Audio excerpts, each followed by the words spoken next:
Kumain lang dyan sa...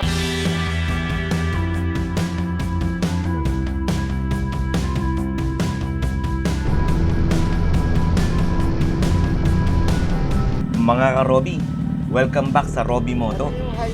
Today, pipigain natin ang Kawasaki Z900 SE ng pamangkin kong si Lester habang binabaybay natin ang mga kalsada ng Oriental Mindoro papuntang Puerto Galera side. Pero bago tayo umalis, quick safety check muna. Fuel, temperature, brakes, signals, mirrors, at overall condition ng motor. Lalo na kapag hindi sa'yo ang motor. Kapag may tiwalang ipinahiram sa'yo, dapat doble rin ang respeto at pag-iingat. So ang mission natin today, enjoy the roads, appreciate Mindoro, at ipakita na pwedeng mag-enjoy sa ride ng may disiplina. First stop natin, Petron, dito sa may Canubing area. Pero mukhang papasok na rin yata ito ng bako. Correct me na lang mga kababayan natin dito sa Mindoro kung mali ako. Nagpagas muna tayo, and nakakatuwa kasi pagdating natin dito, napansin agad ng mga tao yung motor. Alam mo yung simpleng stopover lang sana, pero dahil naka big bike, biglang naging mini tambay moment.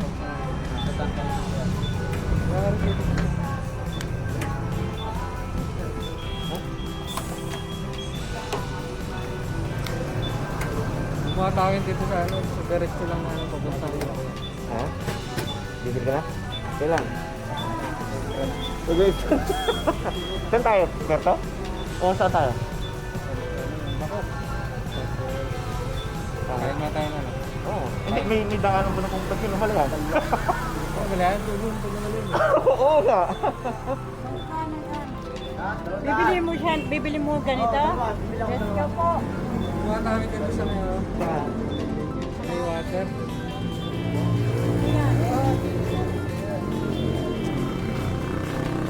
Nakipagkwentuhan tayo habang nagpapaarga ng gasolina, and syempre, nagbigay din tayo ng Robby Moto stickers. Maliit na bagay lang pero para sa akin malaking connection yon.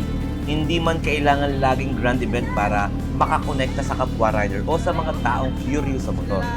Minsan, sa gasolinahan lang nagsisimula ang magandang kwento. Isang tanong, isang ngiti, isang sticker, tapos biglang may memory ka na dala pa uwi. Ride out ulit tayo mga ka-Robby. At dito na talaga natin mararamdaman yung ganda ng daan papuntang Puerto Galera side. Smooth, scenic, at may parting talagang mapapasmal ka sa loob ng helmet. Sasabihin ko ng totoo, napakaganda ng kalsada papuntang Puerto Galera. Mula nung naabutan kong ginagawa ang kalsada dito sa Calapan, hanggang ngayon, hindi ko pa siya nakitang sobrang nasira. Hindi siya perfect, pero compared sa ibang lugar, maayos siya. Siguro, isa sa malaking dahilan, hindi kasi siya araw-araw dinadaanan ng sobrang daming malalaking truck. Sa Metro Manila kasi, kahit bagong gawa ang kalsada, kapag araw-araw binabayon ng big trucks, baha, traffic at poor drainage, madali talagang masisira. Dito, ramdam mo na kapag may tamang road condition, mas safe ang travel, mas safe ang mag-ride, at mas maayos ang flow ng buhay ng mga tao. Pero uulitin natin mga ka-Robby, magandang daan does not mean free pass sa reckless riding. Masarap pumiga, oo, pero mas masarap umuwi ng buo.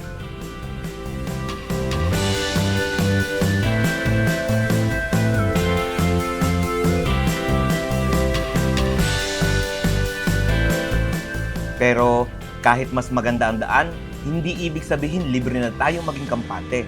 Sa probinsya, may mga blind curve, may tricycle, may pedestrian, may aso, may biglaan tatawid, at may mga rider rin na hindi mo alam kung saan nanggagaling. Kaya kahit naka-big bike tayo ngayon, ang mindset pa rin, defensive riding. Tingnan ang daan, basahin ang paligid, at huwag hayaang mauna ang yabang bago ang utak.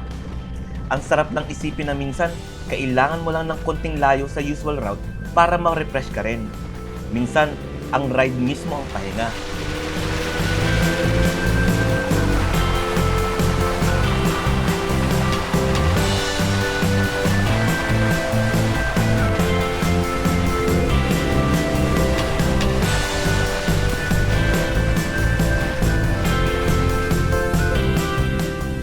Dito naman tayo huminto sa checkpoint para sa environmental fee ng mga papasok sa Puerto Galera. Supposedly hanggang San Teodoro lang sana kami. Pero dahil pasok sa route, kailangan nating dumaan dito. Nung pinakita ko yung driver license ko, naka-address ako sa Valenzuela. So sabi, kailangan ko magbayad ng 120 pesos para sa entry papunta ng Puerto Galera. Sabi ko naman, taga Mindoro ako, kaya humingi sila ng ID na magpapatunay. Buti, dala ko yung national ID ko and doon nakalagay kung saan ako ipinanganak. Since Mindoro ang place of birth, pasok tayo. Hindi na tayo pinagbayad. Dito makikita yung value ng laging may dala kang valid ID, hindi lang lisensya. Kung may national ID, company ID o ibang identification, malaking tulong din kapag may checkpoint, verification o local requirement. At importante rin, huwag mainit ang ulo sa checkpoint. Hindi porke rider tayo, laging piling hinaharang. May trabaho rin sila. May proseso, may policy. Kapag maayos kang makipag-usap, mas madaling matapos ang usapan. Hindi lahat ng checkpoint ay abala. Minsan, parte rin ito ng pagmamanage ng lugar, lalo na sa tourist spot. Kaya kung pupunta kayo ng Mindoro, lalo na sa Puerto Galera side, magbaon ng pasensya, valid ID at konting extra budget. Hindi naman lagi libre ang magandang tanawin. Minsan, may environmental fee talaga para makatulong sa maintenance ng lugar.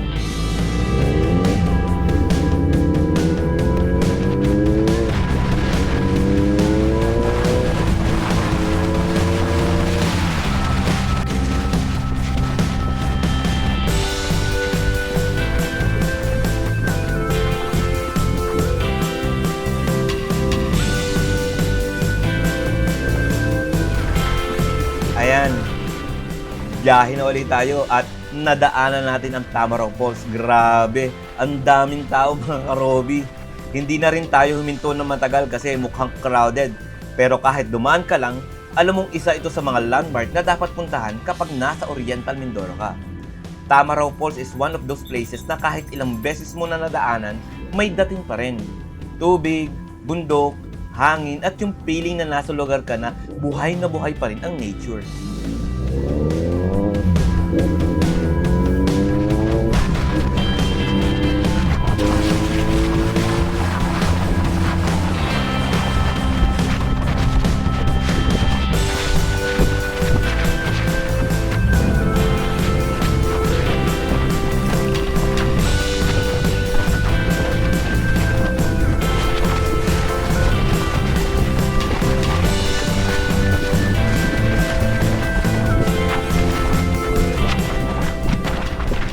Then, eventually, nakarating na tayo sa Viewing Deck Hotel kung saan tayo nag-lunch. After ilang minuto ng ride, sakto talaga siya as stopover. Habang sineserve yung pagkain, doon mo mararamdaman na hindi lang motor ang dahilan kung bakit masarap mag-ride.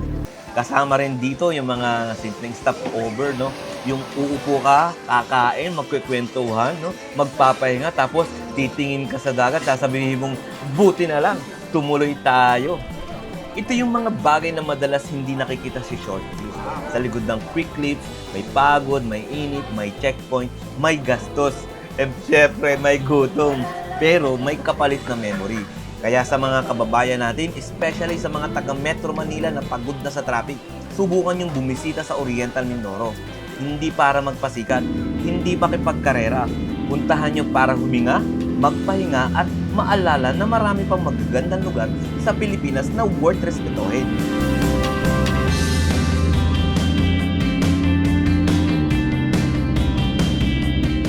Dumaan ulit tayo sa another checkpoint dito sa San Teodoro. Same mindset pa rin, hinto ng maayos, makipag-usap ng maayos, and follow the instruction.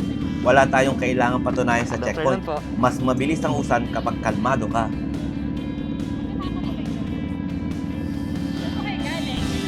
Kumain lang dyan sa may ano? Ha? Kumain lang.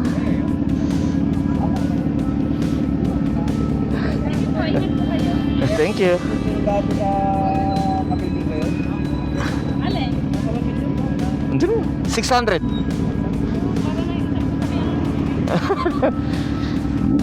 Una muna, sir.